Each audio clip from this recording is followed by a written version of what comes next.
I've decided to read the entire Quran front to back to see if Islam is really the one true religion. Here's what I've learned from day one. On day one, I read the first two surahs of the Quran, and they start off in a very different way than other religious texts. You see, the Christian Bible and the Jewish Torah start off with God creating humanity and calling it good. The stories found in Genesis are explicitly pointed towards God showing his love to humanity. Only after humanity sins against God does he begin to punish them, but at first, it's all about love. However, the Quran is quite different. It starts off by talking about Allah's power and his worthiness of worship.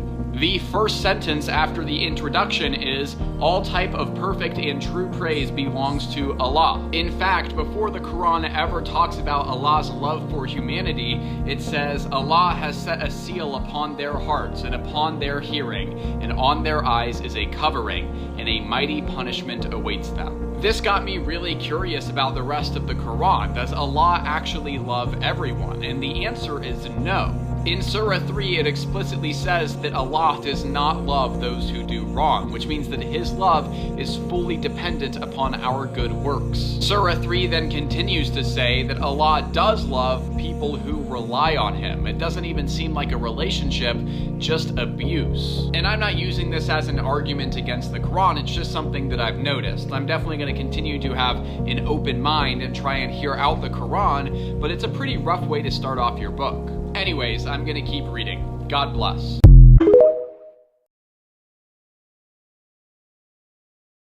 Assalamu alaikum hamdulillah wa barakatuh, everybody. Ramadan Mubarak, of course.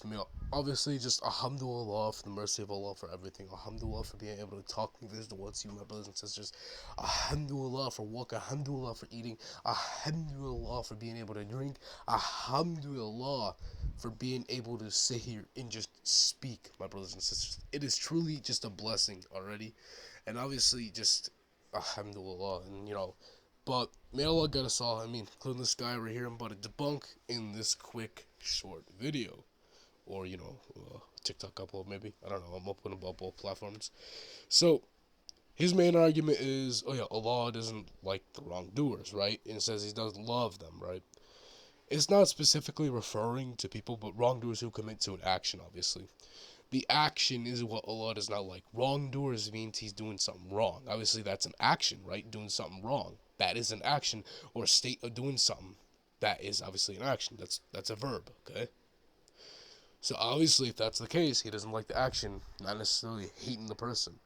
And he literally gives mercy by literally using the Quran as a guide. Inside the same surah, the second surah, verse 2 literally says, a guide for people mindful of Allah.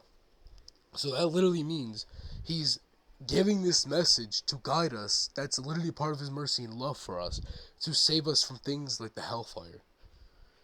It's just so easy to debunk, bro, this time.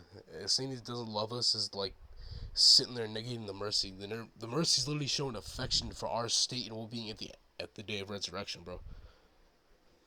So I don't know what your point is or what you're just taking to I don't know, bro, I think you need to read it a bit more or, try and read the Tasfir or approach a scholar maybe.